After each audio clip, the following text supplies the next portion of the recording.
So, all right, I'll go ahead and tell you what happened. So recently, I acquired a new firewall. Right. Um, I acquired a new firewall, and I love this new firewall. It's based on PF I don't know if any of you guys use PF in your home or businesses or whatever, but PF is a open source free firewall. And so I deployed this PF firewall, right, on my home network, right? And it's working great. It's working wonderfully. I love it. It's amazing. And what's more amazing is how many how many people out there in the world are scanning for open ports. I'm just astonished at how often our home networks or our corporate networks are being inundated with port scans. So anyway, I'm glad that this firewall is in place. It's rock solid. I'm learning a lot about PFSense. I'm looking for any other flight sim enthusiasts who happen to also be into PFSense so we can share war stories. But basically, I go into the firewall log and I see all of these, attempts from the Seychelles. Is it called the Seychelles? The Seychelles, the island over there. I believe it's an island off the coast of Africa.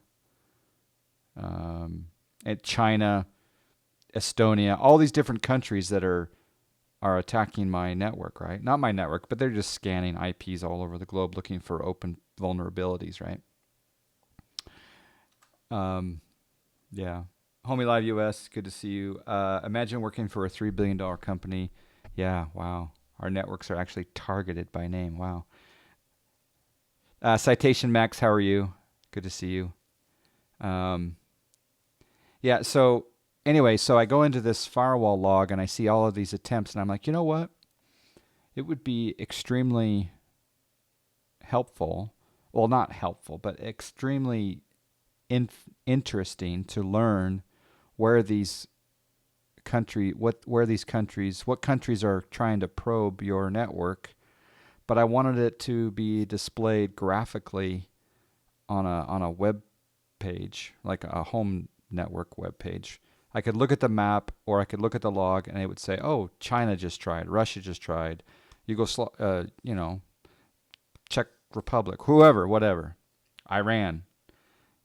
I would like to have it automatically geo IP the IP address that's attempting the attack, right?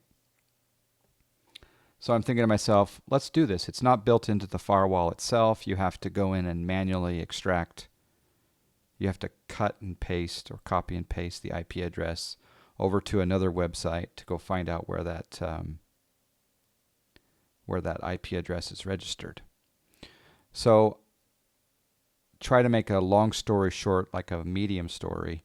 I was attempting to load CentOS. I have Ubuntu, but I was trying to load CentOS because CentOS works with this one program that is really nice for reporting your firewall events, and it does have georeferencing. It tells you exactly. Oh yeah, that IP address is from this country. So yeah, new Sonic walls do that. Yeah, Barracudas do that. Sure, Cisco's do it. There's all this good stuff. Who is IP address fgrep iCountry? Oh, I like that. I can just do that But see, the thing is I want it just to be automatic and show up on a display. So anyway,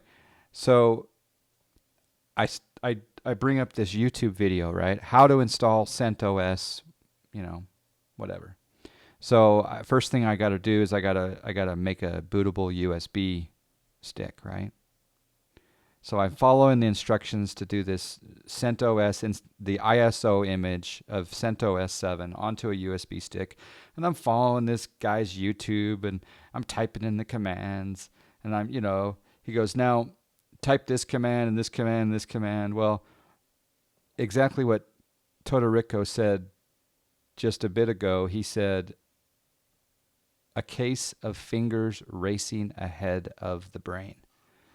So I typed in this command thinking that I was going to be copying the CentOS installation files, the Linux files, over to my USB stick. But what I did is I copied the ISO image of CentOS onto my 8 terabyte hard drive.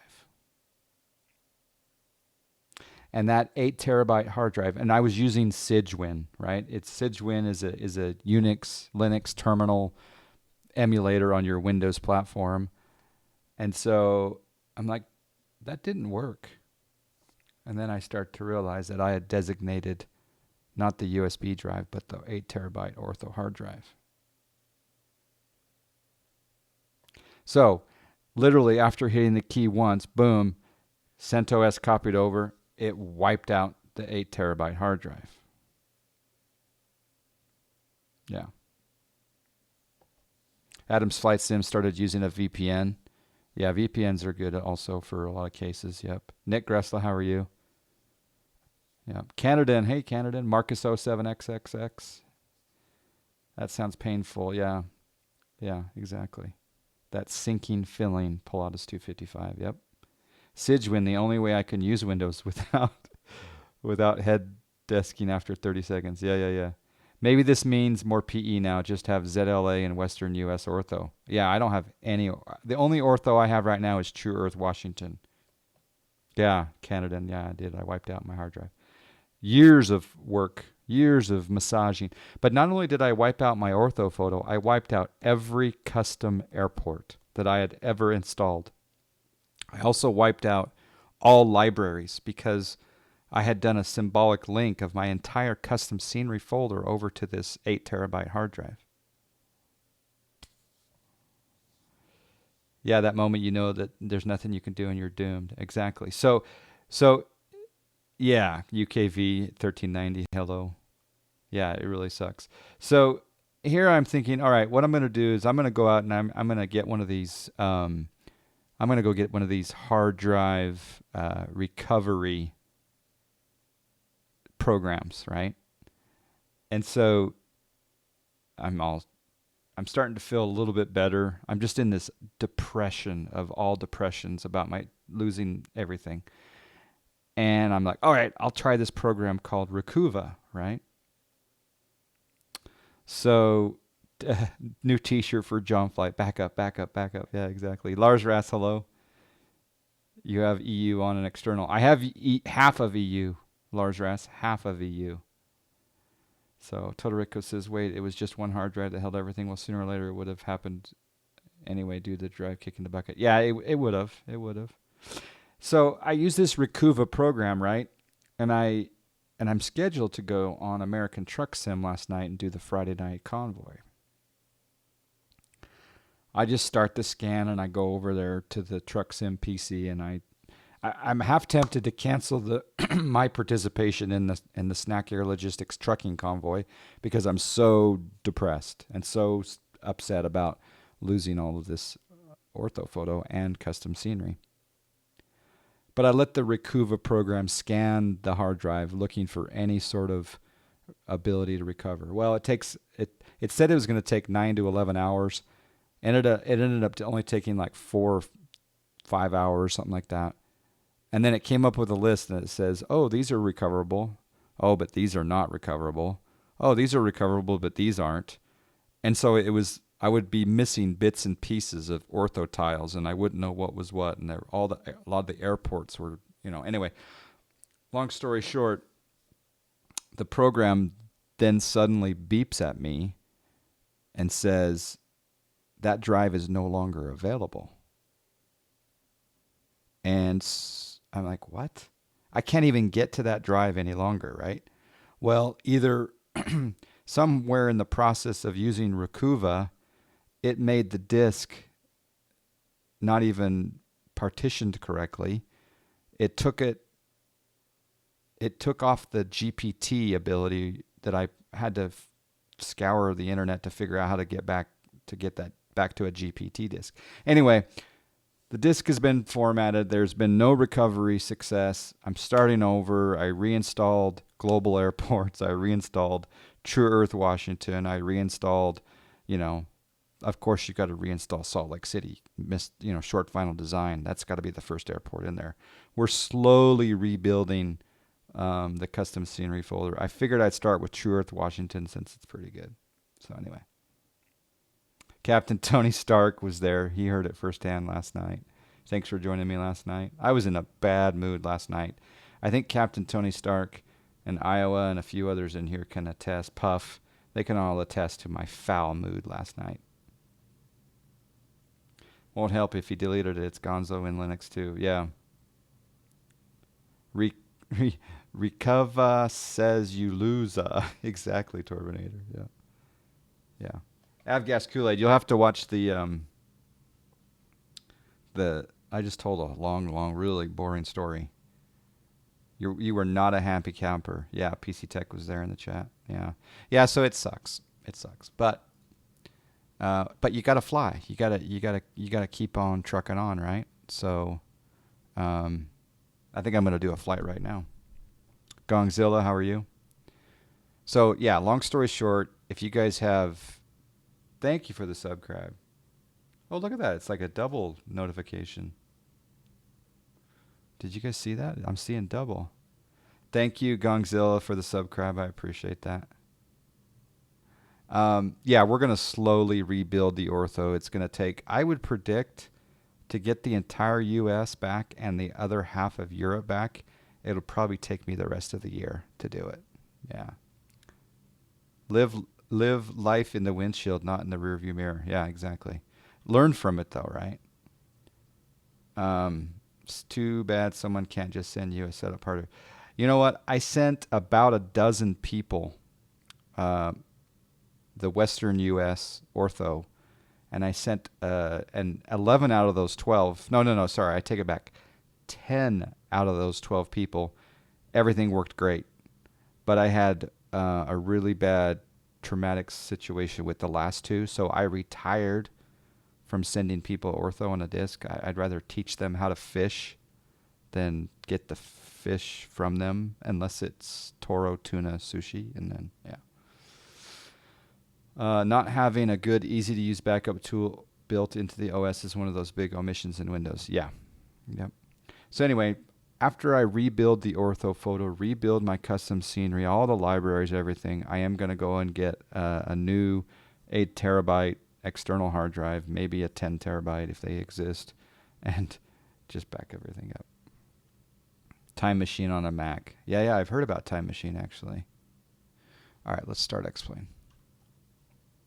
Thanks for listening to my story. I know I probably went into a lot of detail that wasn't necessary, but I wanted to, one, get sympathy, which I've received from you, so there you go.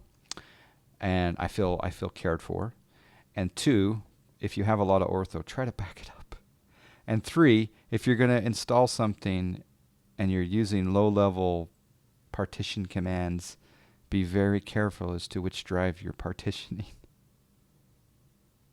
Yeah, we all need to learn from this. I hope someone learns from my mistake. It's kind of like when I fly with you guys. I make numerous mistakes, and so when I fly with you guys learn from my mistakes. Well, learn from my first CentOS experience. Anyway, I will continue on with CentOS. I'm going to load up here. I'm going to an airport called S97. I don't know if you guys can guess which airplane I'm going to fly.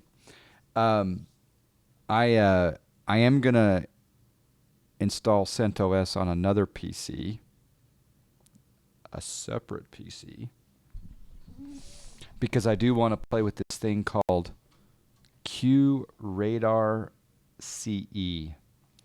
And while X-Plane is loading up, I'll just talk briefly about QRadar CE. It's a program from IBM. It's a community-free program. I think there are some professional versions of it available for purchase, support, whatever. But with this QRadar CE, from what I've gathered, I can have my firewall send my logs over to this new CentOS Linux box with QRadar CE running, and I'm going to have full visibility to all of those attempted blocked WAN attacks. I want to see the country flag. I want to see the country name. I just want to watch because oh, I'm kind of skipping as X-Plane's loading. You'd be shocked at, I literally am getting attacked. Not attacked, but I'm literally getting port scanned every 15 to 20 seconds. It's crazy. Yeah, CentOS was definitely John Fly was the culprit, but CentOS was the murder weapon. We got a subscribe. No, Cessna. I should go Cessna, but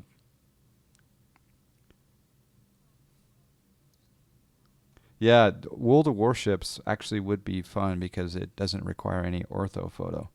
Any particular reason for picking CentOS? Well, it just so happens that CentOS is the supported platform for this IBM QRadar CE. I don't think QRadar CE is easily installed and functional on Ubuntu. I prefer Ubuntu myself. What do you use? Are you a Debian guy, Todorico? Yeah. Yeah, FlyJohn's still here. In fact, I'll launch FlyJohn. I need to back up FlyJohn.